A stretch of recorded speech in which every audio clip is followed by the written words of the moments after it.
धन्यवाद अध्यक्ष महोदय, आपने मुझे बोलने का मौका दिया। मैं अपनी पार्टी की भी आभारी हूँ for this opportunity. Madam, supplementary demand for grants is a constitutional pre-arrangement and I agree that it should definitely not be objected. But it also raises the question as to why does the government need further allocation when it has not been able to spend what it already has. In financial year 24, government's final consumption expenditure was 14%, but it decreased to 4.4% in financial year 25 second quarter. This means that the government has spent much less this year as compared to last year. In the first quarter of 24-25, government spending was 4.15 lakh crore and many cited model code of conduct a reason for spending less, but in the second quarter, it further decreased to 4.1 lakh crore. Madam, to my simple understanding, this grant is being demanded from the exchequer, but this is the money which is collected from the people and it is meant to be spent for the people. Since Professor Shougata Rai has already spoken about the technical aspect, today I choose to speak on what this government has delivered to the people of this country, the utilization of resources in departments it's seeking additional grants for, and also its complex relationship with the state of West Bengal. Sir, इनके bulldozer के चलते madam Bharat के लोग सवाल पूछना भूल गए और भारत की जनता आजकल इतनी भूखी है कि खाने को धोखा भी खा लेती है। मैडम, भारत में एक मिडिल क्लास जो एक साल पहले एक वेजिटेरियन थाली 100 रुपए में खाता था, आज वही वेजिटेरियन थाली 152 रुपए की हो गई। टमाटर की कीमत 247% बढ़ गई, आलू की कीमत 180%, लहसुन 128% और तेल, नमक, आटा, मैदा 18%। पहले आम आदमी पॉकेट में पैसा लेके बाजार जाता था और थैली भरकर सामान लाता था, लेकिन अमृत काल में आदमी थैली भरकर पैसा लेके जाता है और पॉकेट में आलू, टमाटर, प्याज लेके घर वापस आता है। सर, माननीय वित्त मंत्री ने पहले कहा था कि बहुत हो गई महंगाई की मार, अब की बार मोदी सरकार। विश्व बंधु इस अंतरराष्ट्रीय समस्या का समाधान क्यों नहीं कर पा रहे हैं? Ma'am, 74% of Indians are unable to afford a healthy diet. The household savings have plunged to a 50-year low.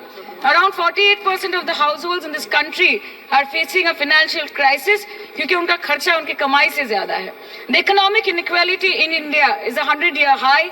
The country's GDP growth rate for the second quarter 24-25 decreased to 5.4%, which is the lowest in 2 years.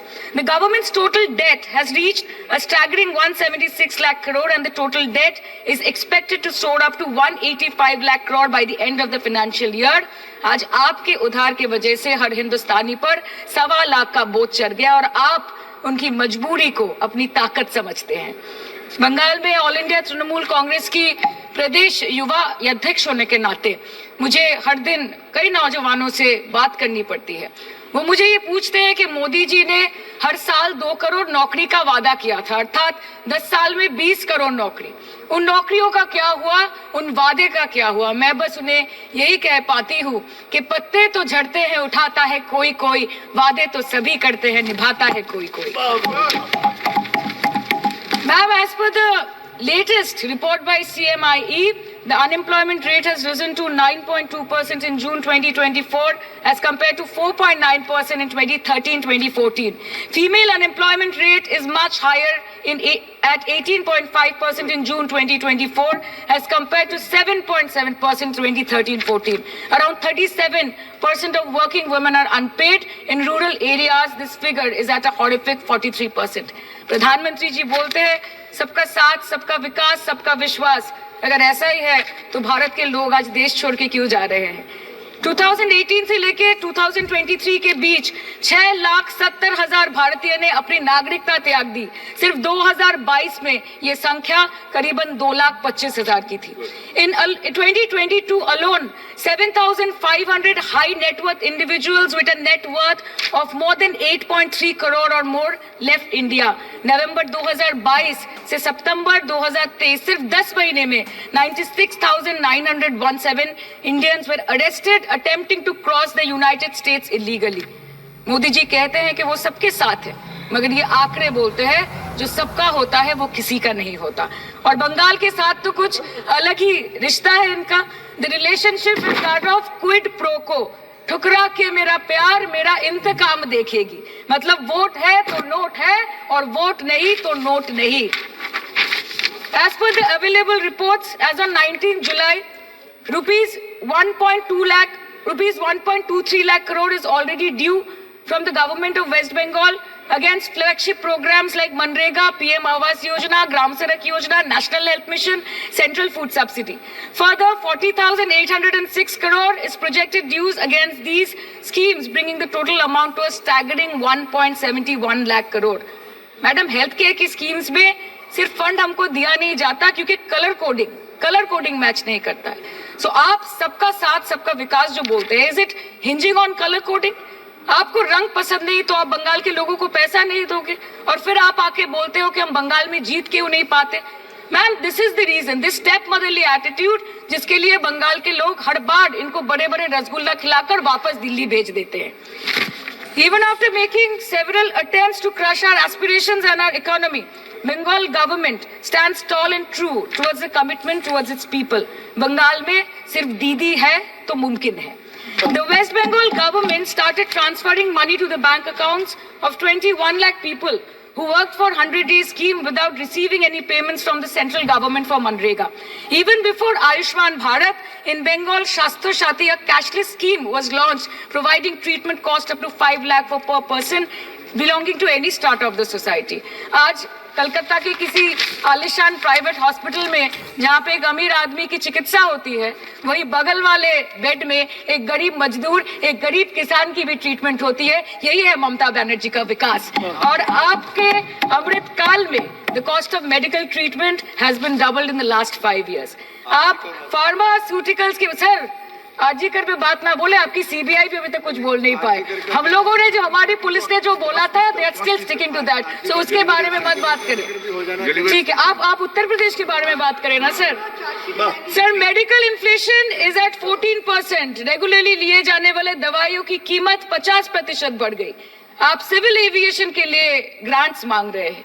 एक एक domestic flight, उसकी round trip की ticket 20 से 30 हजार में बिक रही है। आम आदमी आज हवाई चप्पल पहन के हवाई जहाज नहीं चल रहा, आम आदमी हवाई चप्पल बेच के हवाई जहाज चल रहा है।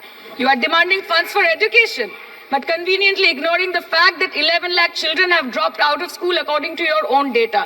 आज भारत में सिर्फ 47.51% स्कूलों के पास कंप्यूटर की फैसिलिटीज है और उसमें 9% के पास internet connection. In law and justice, you are not been able to provide legal aid to more than 1% of the eligible population. In public enterprises, 5.1 lakh public sector jobs have disappeared in the last 10 years. Railway में करीबन 2.5 lakh post बाकी हैं और उसमें से vacancy है in critical safety categories. नए भारत में आजकल ट्रेन पटरी के ऊपर कम और पटरी के बाहर ज्यादा चलती है।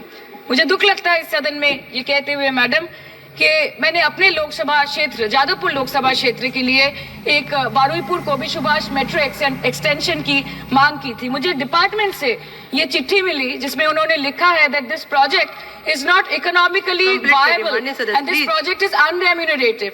तो आपको अगर सब जगह से पैसा चाहिए तो मुझे ये बात समझ में नहीं आती कि लोग खुद के लिए आपको वोट देते हैं कि आपके फायदे के लिए वोट देते हैं।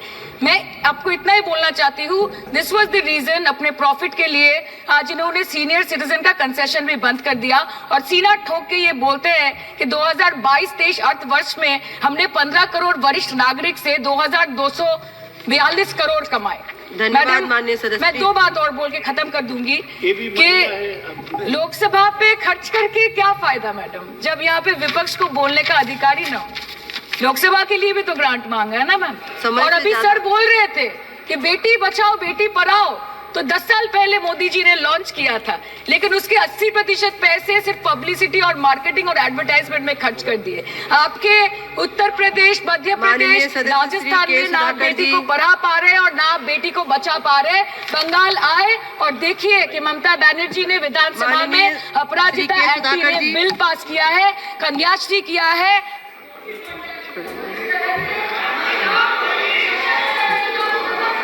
Thank you madam.